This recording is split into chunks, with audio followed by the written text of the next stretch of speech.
Hello friends, welcome to study with micro. मैं रंजीत सिंह आप सभी के साथ एक नए टॉपिक लोकोक्तियों और मुहावरों के साथ। तो आइए हम आज पढ़ेंगे मुहावरे क्या होते हैं। तो मुहावरे जो होते हैं लोकमानस की चिर संचित अनुभूतियाँ हैं। उनके प्रयोग से भाषा की सजीवता की वृद्धि होती है। मुहावरे भाषा के प्राण हैं। मुहावरे भाषा के प्राण हैं। डॉक्टर मनोहर लाल गौड़ ने कहा, ये मनोहर लाल गौड़ ने कहा कि मुहावरे क्या हैं? भाषा के प्राण हैं। मुहावरा जो है, मुहावरा कोई भी ऐसा वाक्यांश होता है जिसका शब्दार्थ ग्रहण ना करके कोई विलक्षण अर्थ ग्रहण किया जाता है या किया जाता हो तो वह मुहावरा कहलाता है। कहने का मतलब है मुहावरा जो होता है एक प्रकार का वाक्यांश होता है जिसका शब्दार्थ जो होता है वो अर्थ ग्रहण ना करके कोई दूसरा विलक्षण अर्थ दे देता है। यानी कि कहीं तीर कहीं निशाने वाली बात हो जाती है। अर्थ कहीं है और अर्थ कहीं जाके दूसरी जगह लग जाता है, वह मुहावरा कहलाता है। जैसे हम बात करें कह दिया गया अचानक, कहेंगे गंगा नहाना। गंगा नहाना इसका मतलब क्या होता है? कहते आपने तो गंगा नहा लिया। इसका मतलब क्या हुआ? अब सामने वाला सोचता है यार ये कैसा शब्द यूज कर लिया इन्होंने, गंगा नहाना। इसका मीन्स ये होता है सामने वाले व्यक्ति ने कोई बहुत कठिन कार्य कर डाला है, या अपने बच्चे की शादी कर डाली हो, या कोई बहुत लंबा विवाद चल रहा हो उसको समाप्त कर दिया हो। यानी इसका मतलब यही होता है कठिन कार्य पूरा करना। ऐसे कोई भी बात हो, जैसे कहते उठ जाना, ये मुहावरा है। अब देखो कहा उठ जाना मतलब मर जाने के बराबर, उसका अर्थ क्या है? मर जाना। बाल की खाल निकालना, जैसे मुहावरा ले लिया मैंने, बाल की खाल निकालना, तो इसका मीन्स क्या हो जाएगा? बहुत छानबीन करना। तो देखो अर्थ क्या हो रहे हैं, अर्थ अलग जाते हैं। यानी जो सब जिसका शब्दार्थ जो होता है ग्रहण न करके कोई विलक्षण अर्थ दे रहा है। जैसे आंखों का तारा होना, तो इसका देखो आंखों का तारा होने का मीन्स क्या रहा है? अत्यधिक प्रिय होना। बोलते हैं ना कभी कभी 9 तो 11 होना, मीन्स भाग जाना। तो ये होता है ना जिसका शब्दार्थ ग्रहण ना करके कोई विलक्षण अर्थ दे, उसी को हम मुहावरा कहते हैं। आइए जान लेते हैं लोकोक्ति क्या होती है। तो लोकोक्ति जो होती है यह वास्तव में वह तीखी युक्ति है जो श्रोता के हृदय पर सीधा प्रभाव डालती है। सीधा प्रभाव डालती है श्रोता मीन सुनने वाले को। इसे हम कहावत भी कहते हैं, इसे हम प्रवाद भी कहते हैं, इसे हम वाक्य भी कह सकते हैं, और इसे हम जनश्रुति भी कह सकते हैं। जनश्रुति मतलब लोगों के द्वारा सुनी जाती हैं ये बातें, इसीलिए इनको कहता है लोक प्लस उक्ति। ये क्या है? ये जो शब्द है ये बना है लोक प्लस उक्ति। लोगों के द्वारा कही गई बातें लोकोक्ति होती हैं। तो इनको हम कहावत भी कह सकते हैं, प्रवाद भी कह सकते हैं, और वाक्य या जनश्रुति कह सकते हैं। आदि नामों से भी जाना जाता है या संबोधित किया जाता है। जैसे बात करें, कहा जाता है ना उतर गई लोई, इसका उदाहरण है उतर गई लोई। लोई मतलब आटे की जो होती है, उतर गई लोई तो क्या करेगा कोई। इसका मतलब क्या है? कहते हैं ना जब प्रतिष्ठा के नष्ट होने पर, जब प्रतिष्ठा ही चली गई तो अब हमारा कोई क्या बिगाड़ेगा। यानी जब हमारी प्रतिष्ठा यानी हमारी बेइज्जती हो ही गई है तो इससे ज़्यादा क्या हो सकती है? इससे ज़्यादा हमारा कोई क्या बिगाड़ सकता है? ये है लोकोक्ति। ऐसे ही कह दी जाती है, एक लोकोक्ति होती है, कहते हैं जैसे नागनाथ वैसे सांपनाथ। ये लोकोक्ति है। यानी कि इसका मीन्स इसका जो अर्थ हुआ वो यही हुआ, दो अवगुणी जो व्यक्ति होते हैं, दो अवगुणी व्यक्तियों का एक समान होना, इसका अर्थ होता है। तो ये होते हैं लोकोक्ति। जैसे कि एक और ऐसे होती है, कहावत है, देखो सुना होगा आप लोगों ने, एक तो करेला और दूजे नीम चढ़ा। देखो ये लोकोक्ति है, एक तो करेला और दूजे नीम चढ़ा। एक के साथ दूसरा दोष होना, कोई व्यक्ति है एक के साथ उसके अंदर दूसरा दोष होना। तो आइए जान लेते हैं मुहावरा और लोकोक्ति में अंतर क्या होता है।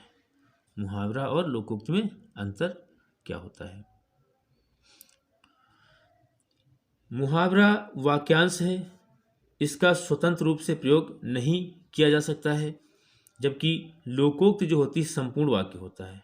इसमें एक पूरा वाक्य होता है। जैसे हमने अभी कहा था, उतर गई लोई तो क्या करेगा कोई। तो इसमें देखो एक वाक्य है, वो भी संपूर्ण पूरा वाक्य है। जबकि मुहावरा में क्या होता है, इसका स्वतंत्र प्रयोग नहीं किया जाता। हमने ऐसे कह दिया आग उगलना, तो देखो हो गया ना आग उगलना। तो देखो आगे भी समझाया गया है, जैसे कि उदाहरण में कहा गया है इसका प्रयोग स्वतंत्र रूप से किया जा सकता है। किसका? लोकोक्ति का। जैसे कहा गया होश उड़ जाना, मीन्स ये क्या है आपका, ये है मुहावरा, होश उड़ जाना। अब बात करेंगे लोकोक्ति की। तो देखो लोकोक्ति क्या है, बकरे की माँ कब तक खैर मनाएगी, ये लोकोक्ति है। ऐसे ही कभी कभी कह देते हैं गए थे रोजा छुड़ाने और गले नमाज पढ़ी, ये सब लोकोक्तियां हैं। अपनी करनी पार उतरनी, ये सब लोकोक्तियां हैं जो आजकल समाज में चलती रहती हैं। आए थे हरिभजन को ऊँटन लगे कपास, ये सारे हम अभी करवाएंगे आने वाली वीडियो में। सारे हम मुहावरे लोकोक्तियां आपको देंगे और तब तक हम देखते हैं इनमें अंतर। तो आपको उम्मीद है सभी साथियों को मुहावरे और लोकोक्तियों में अंतर समझ में आ रहा होगा। एक बार रिपीट कर देते हैं। हमने कहा जो मुहावरे होते हैं वो क्या होते हैं, वो वाक्यांश होते हैं। जो कहा गया ना, वो जिसका अर्थ वो नहीं ग्रहण करते हैं और किसी दूसरे पे जाके उस अर्थ को लगा देते हैं। जैसे आंखों का तारा कहा गया, लेकिन होता क्या है, अत्यंत प्रिय होना। इस तरीके से जैसे कहा होश उड़ जाना, इस तरीके से। अब लोकोक्तियां जो होती हैं इनका संपूर्ण वाक्य होता है और इनका प्रयोग भी स्वतंत्र रूप से किया जा सकता है। जैसे कहा गया बकरे की माँ कब तक खैर मनाएगी, ये लोकोक्ति है। दोनों में समानता क्या होती है, तो पहली समानता जो दी है वो है दोनों ही भाषा शैली को सरल और प्रभावी बनाते हैं। तो दोनों के दोनों क्या करते हैं, भाषा शैली को सरल या सरस कह सकते हो, मीठा या सरल बात एक ही है। जो सरस मीठा होता है, सरल आसान, प्रभावशाली अच्छी लगती है। जब हम भाषा शैली में अपने कोई भी लोकोक्ति या मुहावरा डालते हैं तो होता ना थोड़ा रोचक हो जाता है, इंटरेस्ट पैदा कर देता है। तो ये बात ध्यान रखिएगा आप। दोनों ही गंभीर और व्यापक अनुभव की उपज हैं। दोनों ही विलक्षण अर्थ प्रकट करते हैं। देखो ये भी बात है, कहा गया ना चाहे लोकोक्ति हो चाहे मुहावरा हो, दोनों के दोनों विलक्षण अर्थ कह कुछ और रहे हैं और उसका अर्थ कुछ और निकलता है। दोनों में प्रयुक्त शब्दों के स्थान पर पर्यायवाची हो सकते हैं, पर्यायवाची नहीं हो सकते हैं, और ना ही समानार्थी शब्दों का प्रयोग किया जाता है। तो ये मोस्ट इंपॉर्टेंट बात है। यहाँ पे कहने का मतलब यहाँ पर बच्चों मेरे फ्रेंड्स ये है, जैसे कि कह दिया गया पर्यायवाची समानार्थी का प्रयोग नहीं होगा, इसका मतलब ये है, जैसे कि एक हम लेते हैं उदाहरण, जैसे होता है आँखों का तारा होना। तो इसका मतलब ये हुआ बच्चों फ्रेंड्स मेरे कि पर्यायवाची नहीं आप यूज कर सकते हैं, प्रयोग कर सकते हैं। जैसे आँखों का तारा होना, आप ये नहीं कह सकते हैं नेत्र का तारा होना, ये आप नहीं कह सकते। जैसे कहा गया बाल की खाल निकालना, अब बाल देखो केस मीन्स वो होता है, तो केस की खाल निकालना, नो, ये नहीं हो सकता है।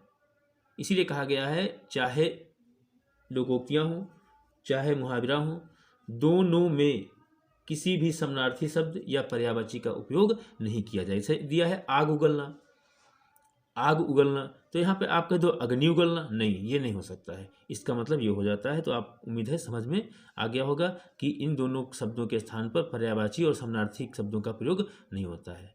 दोनों की सार्थकता जो होती है, जो एक प्रकार से सार्थकता होती है, वो प्रयोग के बाद ही सिद्ध होती है। वो कितने सुटेबल हैं, किसकी उसकी सार्थकता कितनी है, ये जानेंगे। तो ये उसकी प्रयोग करने के बाद ही वाक्य की पता चलती है कि उस वाक्य की कितनी वैल्यू हो जाती है। जैसे कह दिया गया राणा प्रताप जो है दुश्मनों से दुश्मनों को लोहा मनवा दिया। तो इस तरीके से उस वाक्य में जो मुहावरा डाल देते हैं तो पता चलता है उस वाक्य की क्या बढ़ जाती है, वैधता बढ़ जाती है, सार्थकता बढ़ जाती है। तो चलिए कुछ मुहावरे जो आए हुए हैं, पूछे गए हैं अब तक, उनका अध्ययन कर लेते हैं। देखो, ये है उत्तर प्रदेश लोक सेवा आयोग द्वारा आयोजित विभिन्न परीक्षाओं में पूछे गए मुहावरे और लोकोक्तियों से संबंधित कुछ प्रश्नोत्तर जो 2015 में पूछे गए हैं। तो आइए देखते हैं, अभी जिन पर चर्चा मैं कर रहा था तो वो है, देखो यहाँ से, तो देखो ये पूछे गए हैं 2015 में। तो देखो पहला क्या दिया है, आग उगलना। यहीं पे हम कह रहे थे फ्रेंड्स, आग उगलने की जगह पे हम ये नहीं कह सकते हैं अग्नि उगलना, नहीं कह सकते ना, पावक उगलना नहीं कह सकते हैं ना। आग उगलने का मीन्स अर्थ होता है क्रोध में कठोर वचन बोल देना। जैसे गुस्से में है तो होता ना, कभी कभी बोल देते हैं, बड़ा खराब शब्द बोल देते हैं। उल्टी माला फेरने का अर्थ क्या होता है, उल्टी माला फेरना। देखो फिर ये सब क्या है, ये सब मुहावरे हैं। और मुहावरे की एक खास पहचान भी होती है, लास्ट में ना आएगा शब्द, ना आएगा यानी कि एक प्रकार से वो क्रिया से बनते हैं। जैसे हो गया देखो, आग उगलना, माला फेरना, नाक रगड़ना, हवा लगना, और देखो नीम चढ़ा, यहाँ पे क्रिया नहीं आई अंत में। तो फ्रेंड्स ये जो है, एक तो करेला दूजे नीम चढ़ा, ये क्या हो जाएगा, ये आपकी लोकोक्ति हो जाएगी। तो पहले यहाँ से पढ़ लेते हैं फिर से। उल्टी माला फेरना मीन्स अनिष्ट की कामना करना है। नाक रगड़ना, खुशामद करना। जैसे मोहन श्याम के सामने अपनी नाक रगड़ रहा है, मीन्स उससे खुशामद कर रहा है। हवा लगना, ये देखो बहुत आजकल फैला हुआ है, लोगों को एक दूसरे को देखकर क्या लग जाती है, हवा लग जाती है, यानी प्रभाव पड़ना, एक दूसरे के ऊपर प्रभाव पड़ना। एक तो करेला दूजे नीम चढ़ा, ये पूछा गया 2015 में दोस्तों। इसका मतलब ये होता है एक के साथ दूसरा दोष, यानी कि एक तो पहले से वो क्या था, चोर था, बचा खुचा उसने जो है मारपीट भी करने शुरू कर दिया, मैंने कि तो ये एक के साथ मतलब दूसरा दोष, एक के साथ दूसरा दोष होना। मुंह लगाना, देखो ये क्या है, लगाना क्रिया ही, मुंह लगाना, विशेष संपर्क में रहना। कहते हैं इन आजकल ना ये सर के ना बहुत चप्पड़ चप्पड़ करती रहती है, यानी ये सर के साथ चप्पड़ चप्पड़ करती है, तो सर ने इसको क्या कर दिया है, विशेष संपर्क में रखना है कि मुंह लगा लेना। तो सर ही नहीं बट कोई भी हो सकता है, कोई ऑफिस है, वर्क में है, या कोई है, कोई दोस्त, किसी की फ्रेंड है, कहते हैं ना आजकल ये बहुत किसी इसके साथ रहती है, विशेष संपर्क में रहती है। तो कहते हैं इन्होंने इसको ना मुंह लगाना सिखा दिया है। तो ऐसे करके हम ना उदाहरण को बहुत अच्छे से इजीली तरीके से रिलेट करके अगर हम पढ़ेंगे तो हम इनका अर्थ आसानी से कर लेंगे, तभी हम वाक्य प्रयोग भी कर पाएंगे। तो अगला क्या है, जैसा देश वैसा भेष। जैसा देश वैसा भेष मीन्स परिस्थिति के अनुसार ढल जाना, परिस्थिति के अनुसार ढल जाना। हजामत बनाना, खूब पीटना, ये बच्चों के स्कूल में टीचर बनाते हैं हजामत, खूब पीट देते हैं बच्चों को। जैसे नागनाथ, आगे अगला क्या है, जैसे नागनाथ वैसे पूछनाथ, अभी मैंने इस पर चर्चा भी की थी। जैसे नागनाथ वैसे सांपनाथ। दो अवगुणी व्यक्तियों का एक साथ होना, कहते हैं ना जैसे पत्नी थी वैसे पति हो गया, उसका मिल गया। तभी बोलती ना घर में महिलाएं, दादी लोग बोल देती हैं जैसे नागनाथ वैसे सांपनाथ, दोनों के दोनों एक जैसे हैं। तो आई होप सभी फ्रेंड्स और मेरे प्यारे स्टूडेंट्स को वीडियो अच्छी लगी होगी। अगर वीडियो अच्छी लगी है तो चैनल को सब्सक्राइब करिएगा और वीडियो को लाइक करिएगा। वीडियो देखने के लिए बहुत बहुत धन्यवाद। ऐसी ही वीडियो को पाने के लिए बेल आइकन दबाइएगा ताकि सारे नोटिफिकेशन आप तक पहुंचते रहें। तो मिलते हैं फ्रेंड्स नई वीडियो में, तब तक के लिए जय हिंद, जय भारत, जय संविधान।